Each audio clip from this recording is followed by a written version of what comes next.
Hey, footy fans, welcome to the Point of Difference Rugby League podcast. I'm your host, Dave, and today I have a very special guest on the show. He's big, he's scary, he's mean, he's from Wales. It's the one and only Big Jim Mills. How you going, buddy? Good, Dave. Thanks. Not so bad at all.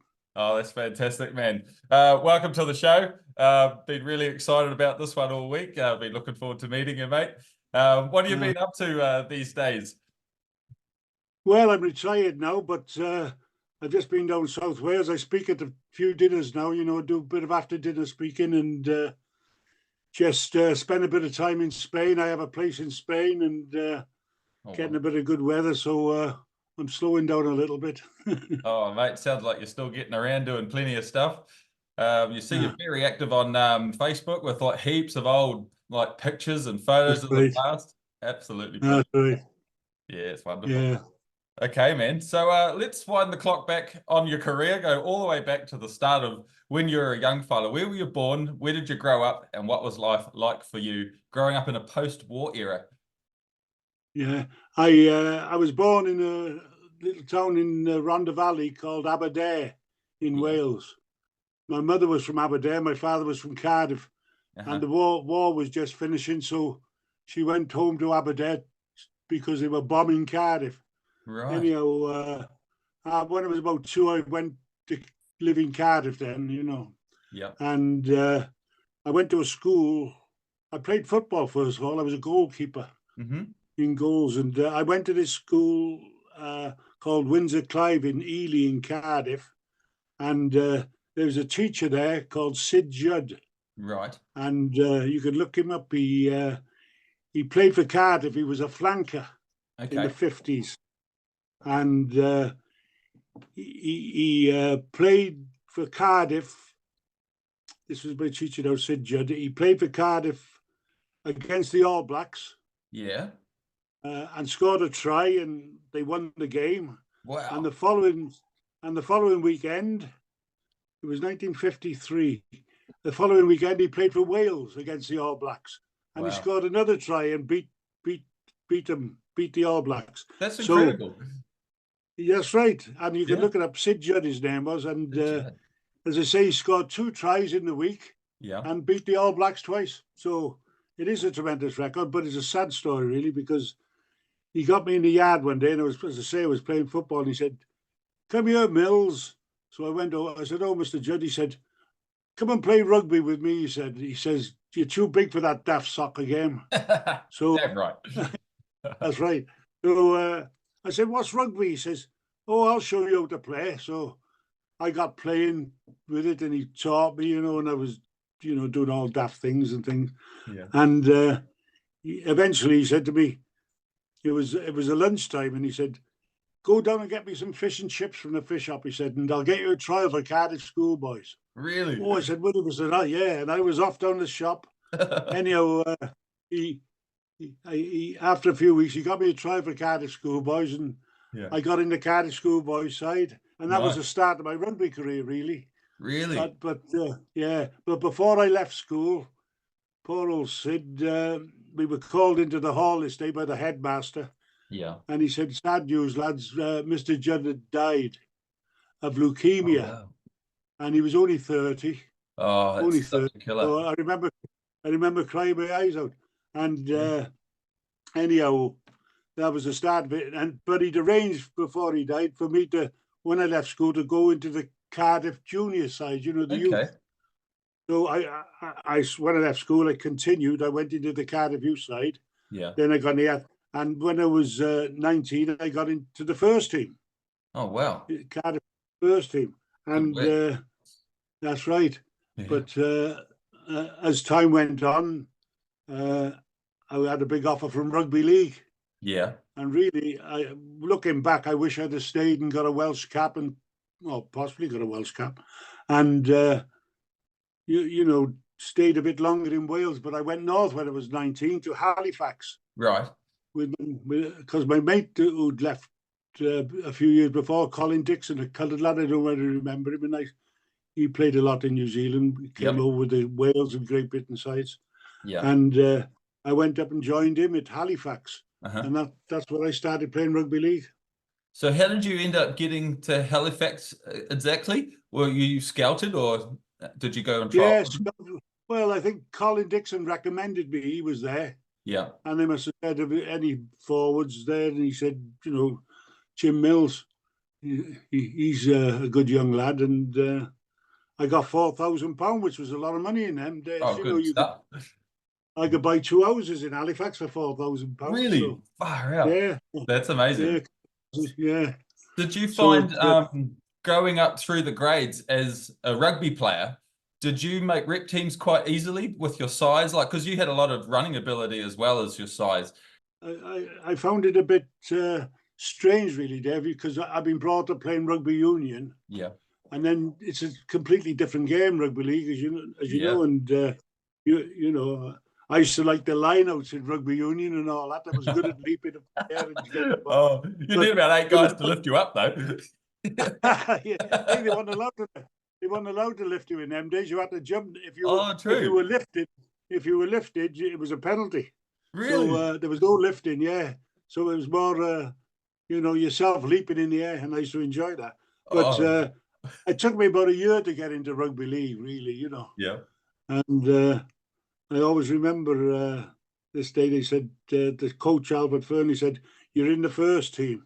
I mean, they were playing Warrington at home at Turmoil, Halifax. And I thought, I'll just take the ball today and run. Don't try passing and all. I'll just get. So I took this ball, and there was an old-looking baldy fella in front of me playing for Warrington. I didn't know him at the time.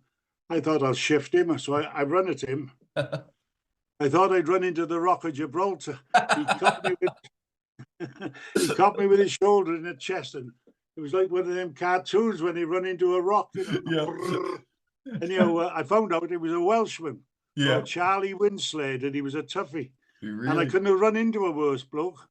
But he became a good friend of mine over the years, and he was a very tough man, and I picked the wrong fella to run into. So what were you like as a trainer, like in your early days in rugby and league? Were you one who loved to rip in and like train extra, or like what was pre-seasons like? Did you even have pre-season training and things like that back in the 60s? It was just normal training at most clubs. There wasn't much weights or anything in them days, Yeah. And it was just more or less sprints and laps of the pitch and press-ups and things like that. Yeah. And I done everything normal. I was only a young lad and I was fit. Okay. What did you excel at? Like long distance, like endurance, or more of the power, short distance? More of over 20, 30 yards, breaking through the line and slipping the ball. I got into that a bit, Bit of Arthur Beetson about you, the old offload. Arthur, well, he was a good one, a great Arthur. I love playing against Arthur. Yeah, I'll ask you about him a bit more later. So when you went to Halifax, was that like quite a nerve-wracking experience, leaving Wales and heading off into the unknown? That's right, and people don't realise, they're a bit jealous of the Welshmen for they get the big signing on fees. Right. The local lads don't get much, so you're up against it straight away that you're not very well liked, really, the Welsh lads. Anyhow, as I say, I got into the side, and once I got in, I got playing well, and I remember we played Salford one night, and I scored a couple of tries against them, and the next week I signed for Salford. They signed me. Wow. And I didn't stay there long. No, I'd got married at a young age, and things weren't working out with my marriage and everything, and I ended up going to Bradford. I only played about 6 or 7 games for Salford. Yeah, I was going to ask. You played like about 5 games, I think I read.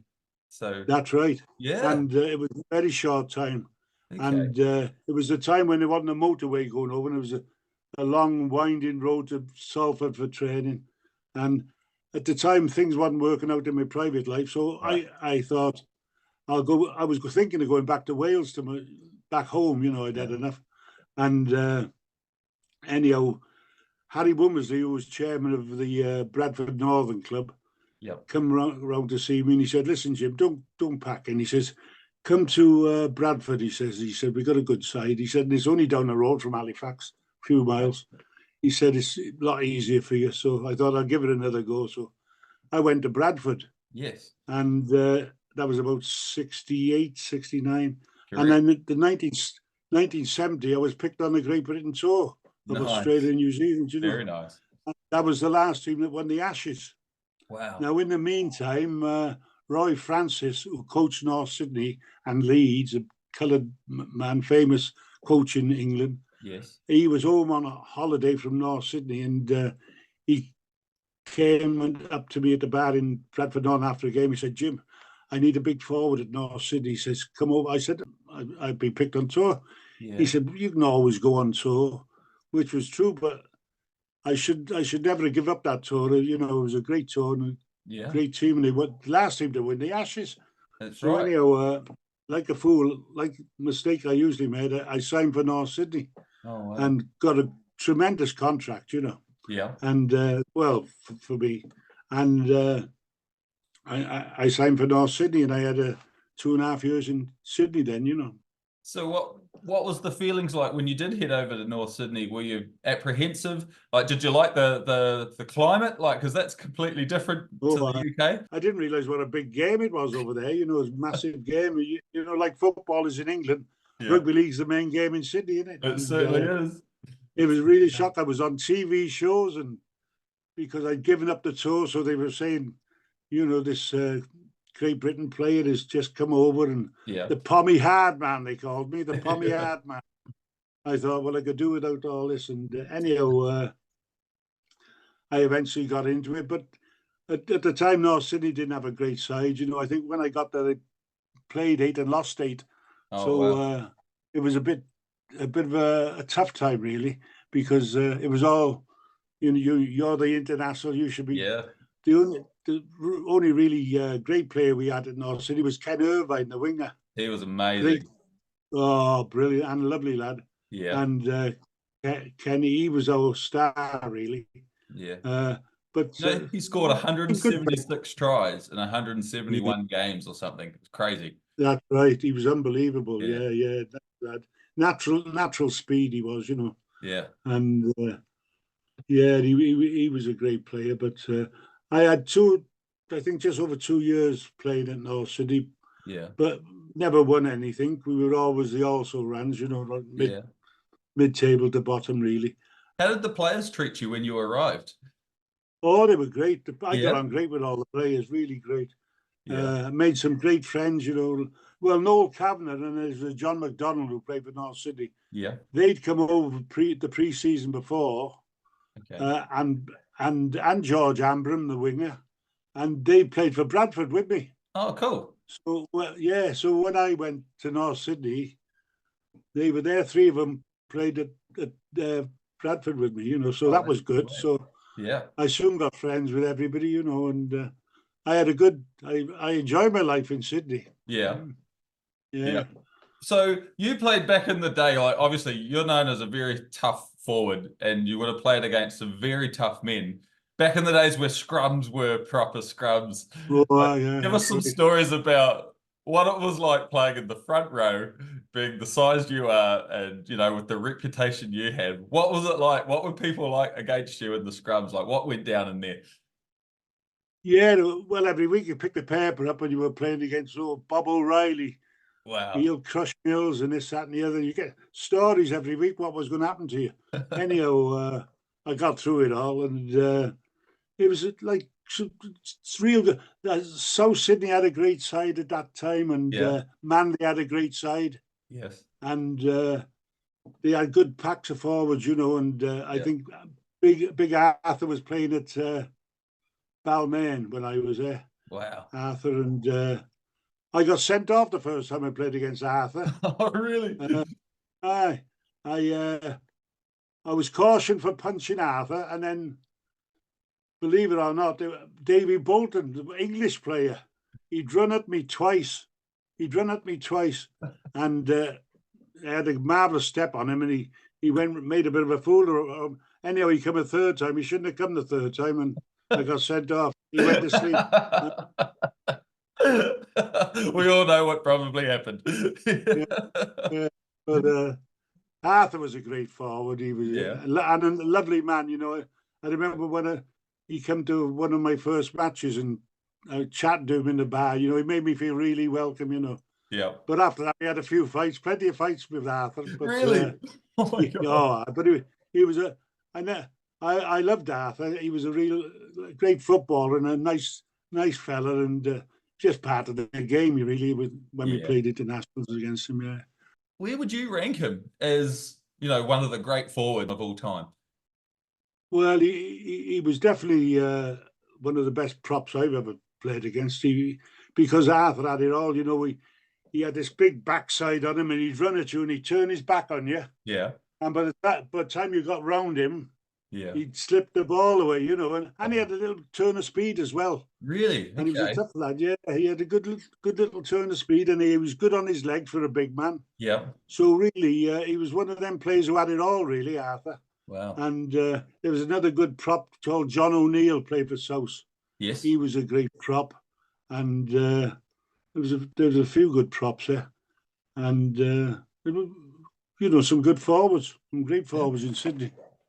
Very nice. Okay. I hear there's a bit of an incident where you had some fun damaging a car with the pot plant or something really heavy that you may have put on a car. Do you want to tell us all about that? How did that come about? I was out in Manly with Bobby Fulton, and Malcolm Reilly. Oh, we don't listen. We were in this bar and we'd had a few games on that week or something.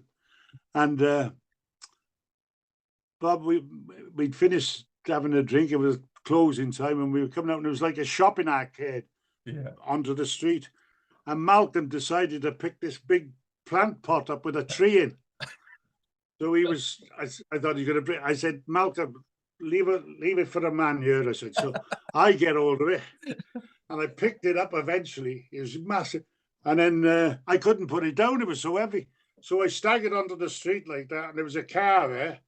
So I rested on the car like that, and the roof went through. So somebody seen us and they obviously knew us. Yeah. So next day I got a phone call, to be fair. Yeah. And I don't know, he got my number. It was the lad that owned the car. Oh, he said, Jimmy said, I don't want to cause no trouble for you. He says, but he said, just pay for the repairs. He said, I've had and I think it was then about $300 or something. Yeah. Anyhow, Malcolm gave me $100. Bobby gave me $100, and we paid $100 each, so it was all right, and he got it repaired. Oh, sweet as. Okay, so you picked it up. That's pretty funny though. Yeah. So now you ended up leaving North Sydney to sign with Widnes in about 1972, if I'm correct. Yeah. How did that come about? Why'd you go back home? Well, I think it was Mervix was back home in England. He went home for a reason, and he bumped into. He was at some match, and he bumped into Vince Cralius, who was the coach of Widnes, the famous Vince Cralius, and he said, "Hey, have you got any? Do you know any big forwards?" Merv, he said, I need a big forward. He said, Jim Mills is coming home. He said, Jim Mills, and Vinty didn't know it. And he said, yeah, he said, he's coming home. So when I come home, I went to my mother's house in Cardiff, and Vince Cralius come down with the chairman of Widnes. Yep. And he said, listen, Jim, he said, I've got some great young lads coming through at Widnes. Mm-hmm. He said, but we need a big forward. He said, that's all we're lacking to bring the lads on. And he was so enthusiastic about the game, you know, and I knew he was a fitness fanatic, Vinny. Right. And I decided to, I could have gone to Wigan or back to Bradford, or, as I say, Vince Cralius at Widnes. And they were only like a mid-table side at the time, but I thought the way he spoke, he was talking a lot of sense, you know. So I signed for Widnes. Wow. Best thing I ever done. Yeah. And Vinty being a fitness for that, I was on the weights with him and running through the fields. He had his own weight room at his home. And he got me. I was 22 stone when I went home. Wow. And he got me down to 18 stone. That's a lot, man. Taken off. That's a lot. I know. Well, when I finished playing at North Sydney, I just let myself go a bit, you know, for a few months. I piled it on. And I remember he got me really fit, and we started winning games, and for 5 or 6 years we became known the Cup Kings. We were winning cups every year. It was one year we won every cup we could have won. We won the lot. But I think it was about 79 when we won everything. Okay. We won the Challenge Cup and the Cup and everything. Yeah. But it was a great side, and Vinty was a great coach, Yeah, great coach. Yeah. So you actually played Salford in the final of the Lancashire Cup. Do you remember it was in 1972 and you won 6-2? Like the scorelines were so low back then in a lot of that's a goal kick and a trying a goal. Yeah, very close game because Salford were a very good side. And were you playing 4 tackles or unlimited tackles or 6 tackles back then? When I first started playing at Halifax, it was unlimited. Yes, but then it changed then, and it was 6, wasn't it? Yeah. Yeah. Oh, cool. So let's have a talk about the 1974 Lions tour. You went and played 2 matches against Australia, marking up against your likes of Arthur Beetson, Ron Coote, Tommy Raudonikis, Graham Langlands, Michael Cronin, some bloody amazing names. And you guys won. You played in 2 of the matches, and you won 1 and lost. I played the first 2, and I tore my hamstring in the third. Is that why you didn't play? The game. That's the way I didn't play, and we beat them in the second test. We could have, that team, we could have won the Ashes easy because the first test match was up in Brisbane, and it was we didn't lose by many, a few points, but one of the lads dropped the ball over the line right under the post. We could have beat them, and then the second test we beat them at Sydney Cricket Ground. And then the game before us, I ripped my ligaments, my hamstring.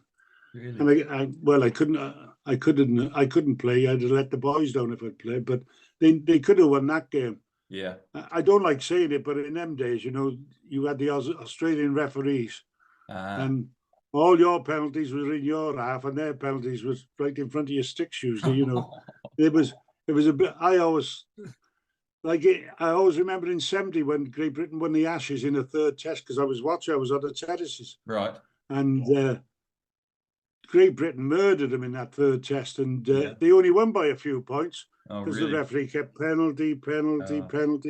So they won in the end, but they should have won by a lot more, really. Okay. So so did you enjoy that challenge of coming up against such quality players? Like, was it a come on, boys, let's rip it. Let's go beat these fellas. I enjoyed the test matches. Yeah. They were very, very good. And you played against the best, aren't you? Yeah. And then the Aussie side was a good side, but we had a great side as well. What was Tommy Raudonikis like? Because he was, I wasn't even bored when all this was happening, so I didn't really get to see much of him playing. There's not many highlights of him these days that you can find. What was he like as the halfback for Australia? He was later on after the late 70s came into it. He was very competitive, a bit of a little wild and always chipping away when arguing with the referee, and he was good, great player though, great competitor. Really? Great friend of Artie's he was. Artie. Yeah. So 1975, you played for Widnes in the Challenge Cup final, scoring the only try of the match and beating Warrington 14-7 at Wembley. So that's right. This has to be like one of the big highlights of your career, surely. Well, it was the biggest, especially at the time. I've never played at Wembley before, which a lot of people do.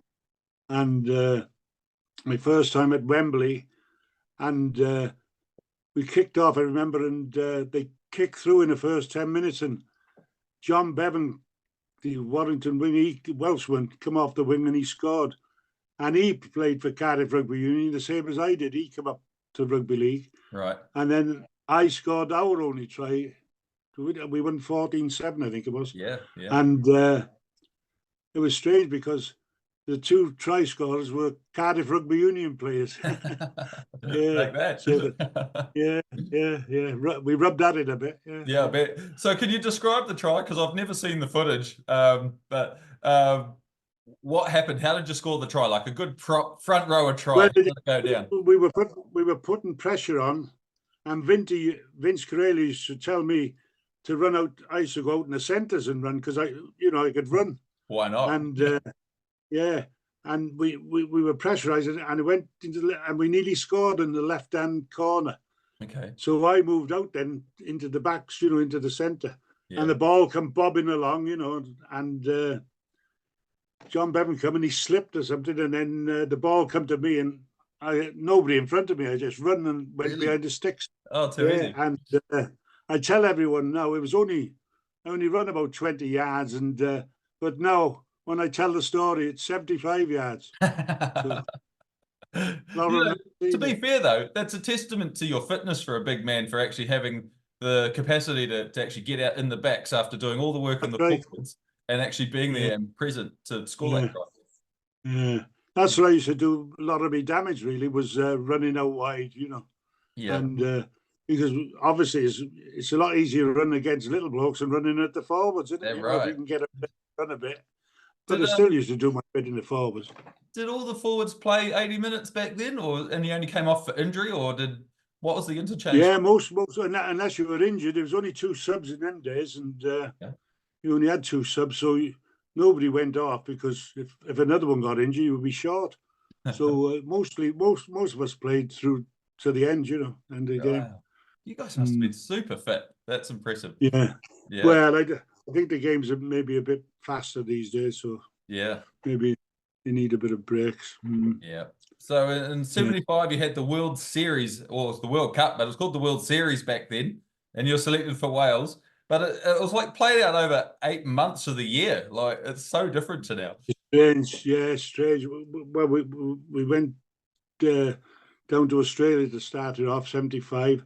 And I think they thought we were the also runs, because the Welsh only had about 25 players to pick from, where England, all the other countries had hundreds to pick from. Anyhow, we went, and the first match was in Brisbane against England. Yeah. And they were red hot favourites, they thought they could kill us. And I always remember Alex Murphy was the coach of England, and he come on the television the night before in Sydney, and they said to him, "What do you think of the Welsh team?" Yeah. He said, "Well, put it this way, none of them's good enough to be an England team." Oh, that was it. Worse you could have said. Anyhow, battle. It was called the Battle of Brisbane.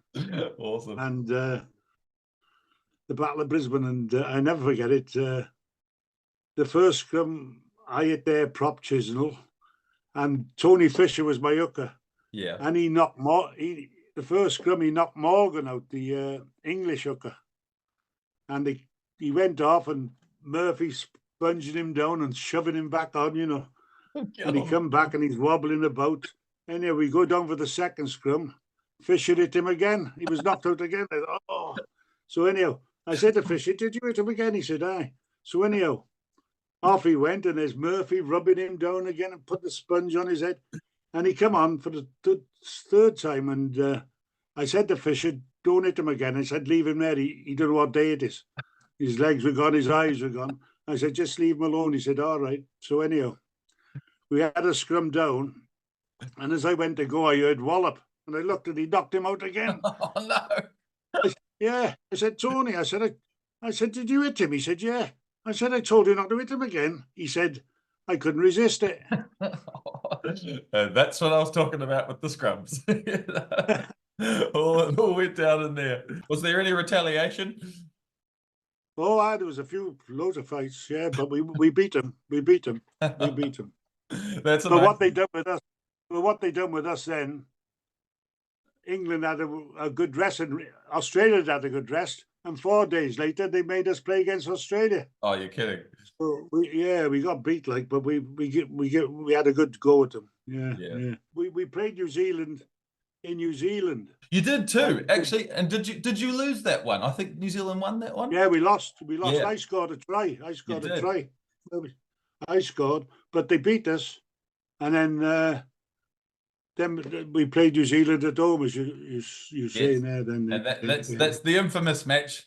So most people know about this. What happened? Never lived up. Yeah, I know, you poor fella. So the Johnny Greengrass incident. Let's call the elephant out in the room. What happened, mate? What happened?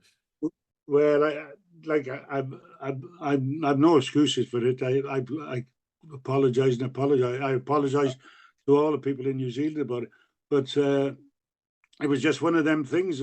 One of them things you can't explain. You know, it was like a moment of madness, really, because the referee was stood there everywhere. Like when I look back on it, I couldn't believe what I'd done. Yeah. And I thought, you know, I must have just had a bloody. I think it was temper. You know, he scored and things like that. And it was a close game, and I don't know. Every time I looked at it, I thought, you know, something you can't believe. It's like something you haven't done. You know. Yeah. Anyhow, I'd done it, and it was too late. When you do something like that, you've had it. And of all the times I've been sent off, I've never kicked anybody. You know, I've never kicked a soul. None of my send-offs been kicking. So it was well out of character, and no excuses. I apologise, and it was a wrong, terrible thing to do. Like everybody said, even my own players were very upset about it. You know, doing it, and the only you know, they banned me for life, New Zealand, and don't blame them at all. And Great Britain banned me for 6 months, I think it was. So I paid a heavy price for it, but and everybody remembers it, you know. And no matter what good things you do, they always remember that, you know. And that must be annoying. To be fair. It's you know, I was lucky I never got banned by England as well for good, but. So does that mean you can't play in New Zealand? Yeah, in '79 when I was picked for Great Britain, and New Zealand said he's not played, he's not going to play here, and Great Britain said, well, we're bringing him anyhow. Really? Anyhow, I played as luck was. I was 36 and he's 37, and my knee, this knee that I'm having done now, that was you know, giving up on me, and I only played the first test in Sydney, and there's me, Millward, Nashi, and Dougie Lawton. We went home. Yeah. But so it saved any embarrassment anyhow, you know. So the good news is there's a bit of a happy ending to the story. So what happened all these years later? A phone call one day. Yeah, I had a phone call, and it was John Greengrass. Yeah. And he said, Jim, I'm coming over to see his son was working in London, and he was coming over for a holiday, and he said, I'd hate to come over and not have a chat with you, you know. Mm-hmm. And I couldn't believe it, and I said, oh, brilliant, John. So he flew up to Liverpool. I went to meet him at the airport, and his wife Christine, lovely lady, and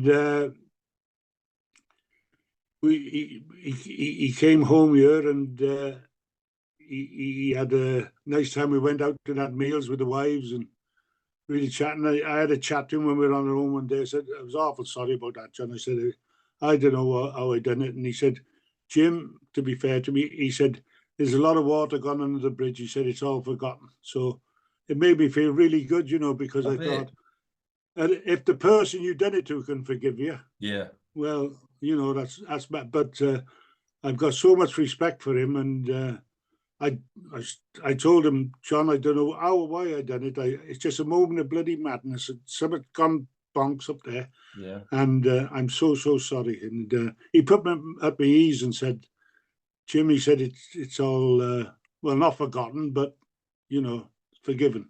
That's really kind. I think that's amazing. Yeah, brilliant. Yeah.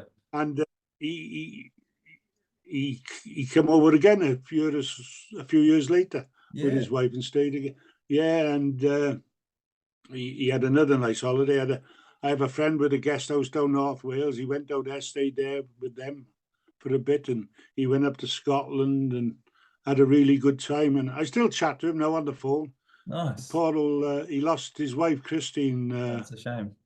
A couple of years ago now. Oh, and, sorry to hear that. Yeah. And she was a lovely lady, so felt sorry for him, you know. But, as I say, it was, I don't know, something I'll regret for the rest of my life. Yeah.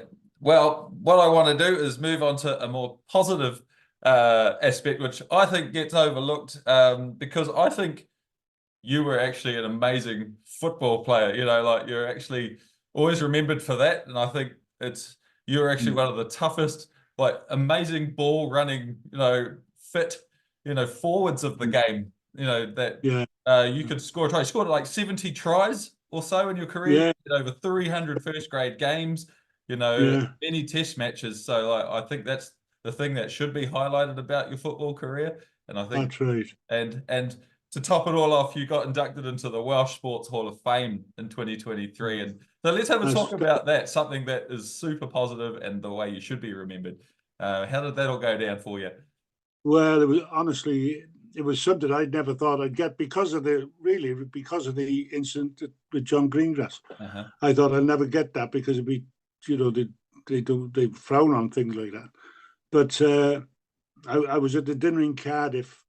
Well, it was such a great honour for Welshman, because the first person put in the Welsh Hall of Fame was my great friend Billy Boston, the wingman. He was the first man, and I'd been down there several times with him, to the dinner for the Welsh Hall of Fame. I used to go down with him when he was younger, and John Charles and these top boxers, all the top flight sports people in Wales, were putting it in the Hall of Fame. Yeah. And I admired every one of them. And, to go into the Hall of Fame with all them, people who I had so much respect for, and me to go get in there, I thought, this is the icing on the cake for me. I couldn't get a better honour if I tried. For me, the Welsh Sports Hall of Fame is everything. Yeah. I think it's an incredible honour. I mean, your stats alone are unbelievable. Like, I had a really good look through your stats, and it's freakish numbers. Like, especially for a prop, 70 odd tries. As I say, that's amazing. I used to run wide. Yeah, incredible. Yeah, run out wide. Yeah.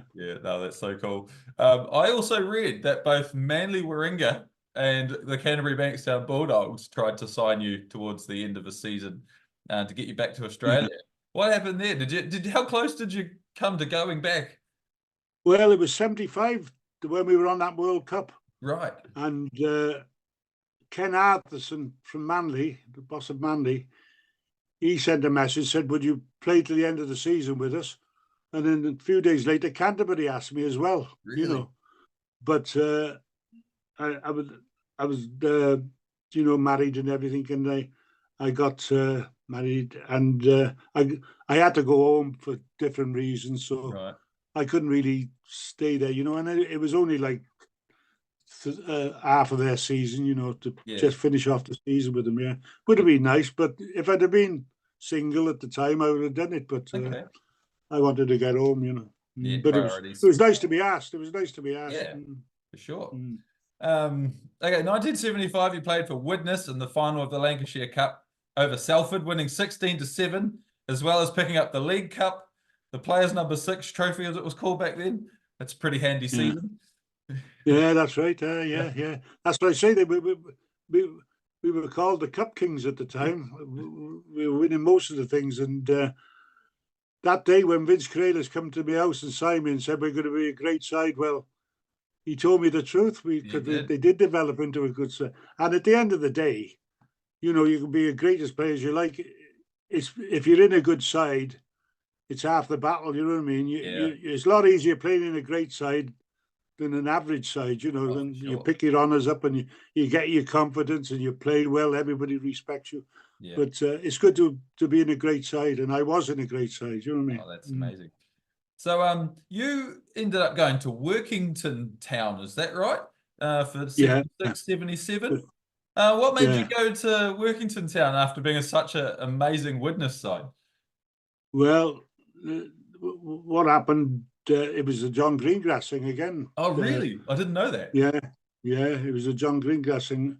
And the thought was that every time I get played now, these referees are going to be, setting me up for the slightest thing. So Tom Mitchell, who was the chairman of Workington, had a word with the Widnes thing. He thought it'd be a good idea for me to go and play at Workington for 12 months. Okay. And then he said, if you want, you go back to Widnes. Okay. Just to take the the time off that okay, it might have been a bit rough for me in the first division. And he said, we want to get into the first division ourselves, Workington. And he said, if you come, he said, we got a chance of getting promoted. right. So I went there and we did. We got promotion to the first division. Oh, good. And we played Widnes in the final of the Lancashire Cup, and Widnes just beat us.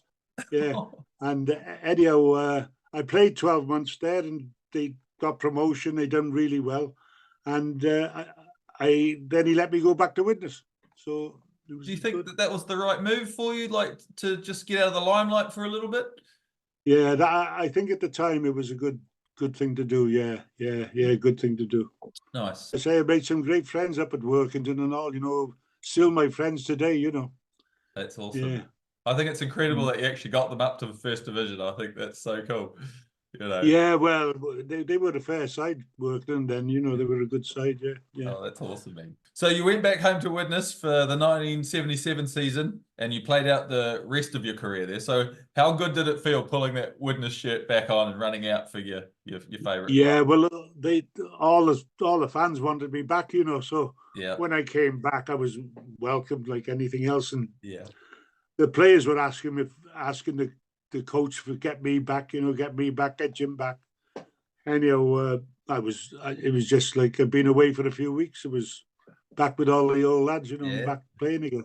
And then, it was great. Yeah, crowd. and we played Workington, and then in that year I went back in the Lancashire Cup final again. Unbelievable. We beat them that time. Yeah, you did. It's like you had a bit of a thing for playing your old club. Yeah, that's right. In a big match. So was that the year of the Cup Kings where you won pretty much everything? That's right. Yeah.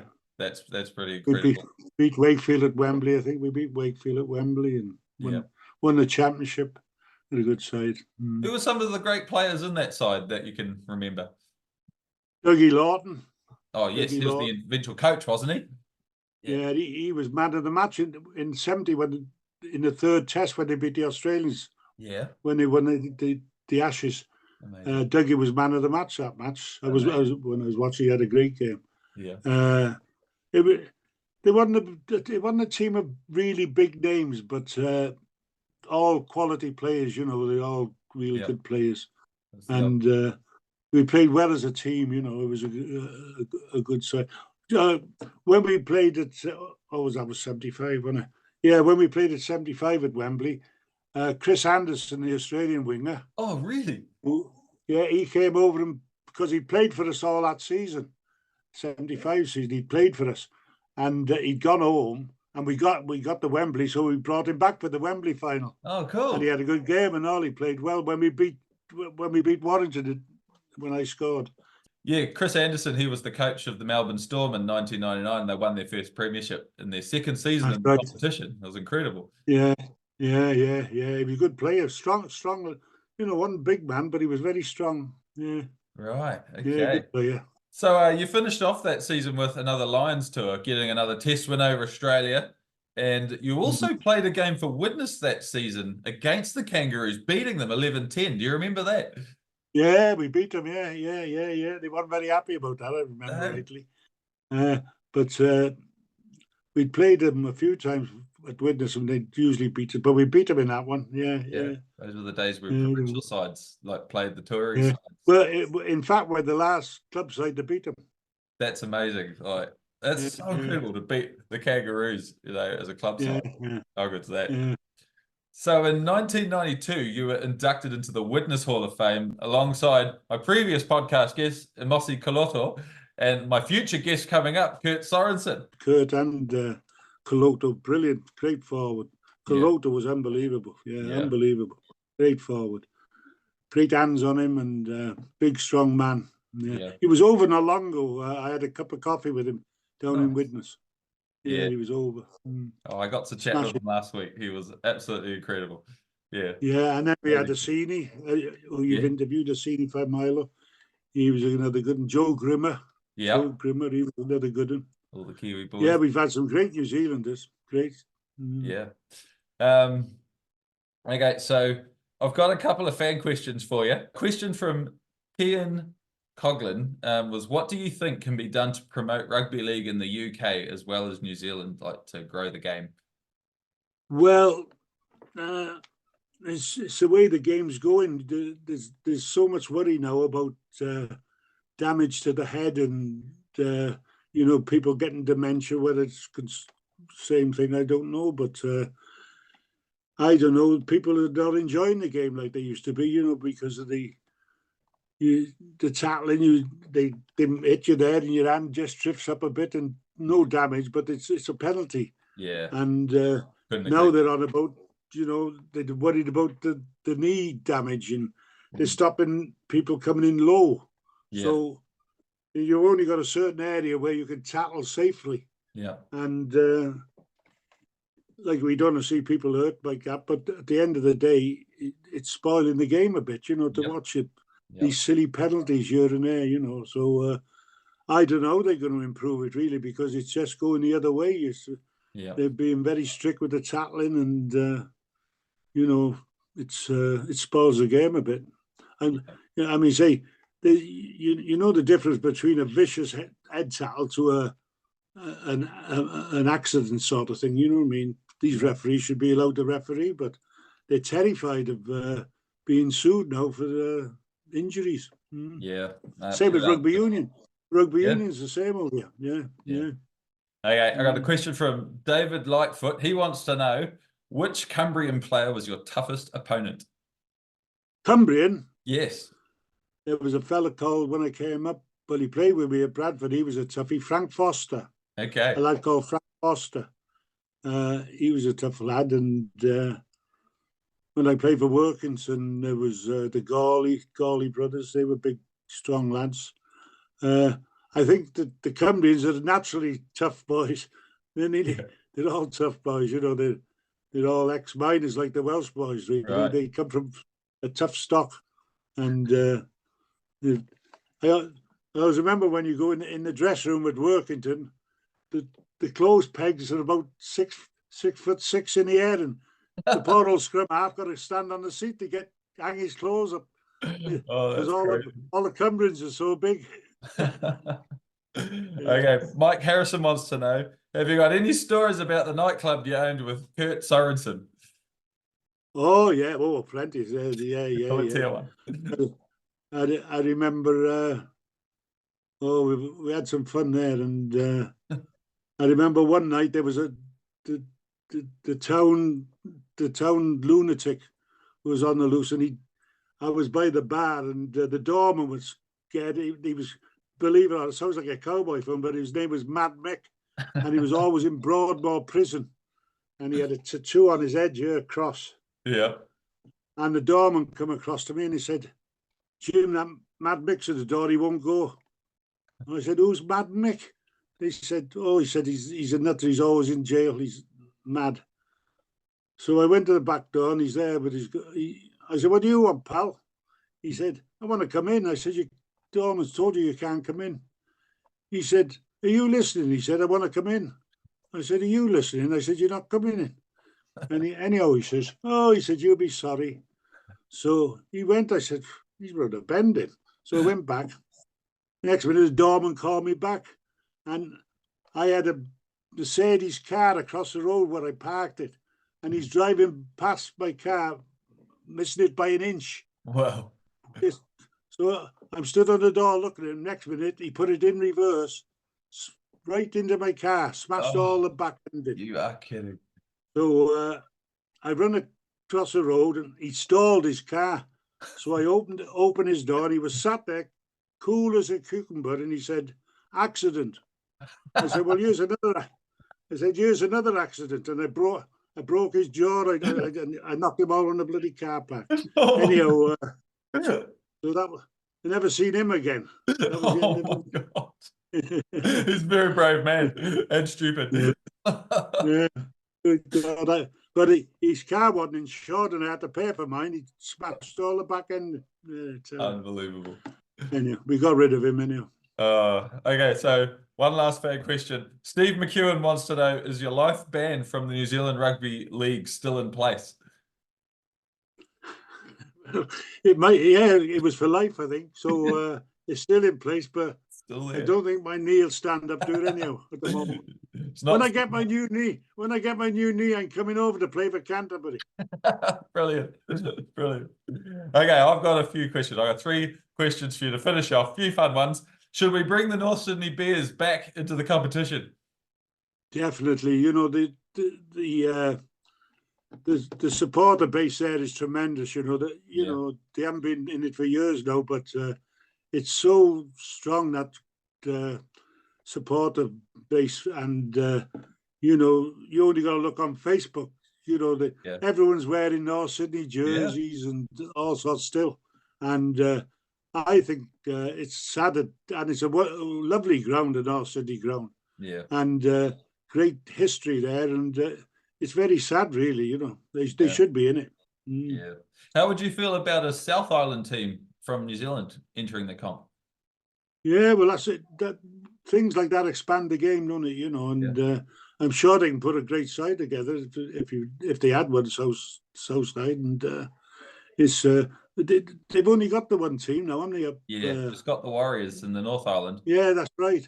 Well, they represent the whole country, but you know, there's a bit of a thing around now, sort of, if there was a South Island team, would people get behind it? So I definitely would. Well, I think they would in Christchurch, if they put it in Christchurch and get it going. It's like everything else. If they got some success, they'd pile in there, wouldn't they? Yeah. Watch it. I live literally over the road from the new stadium they're building.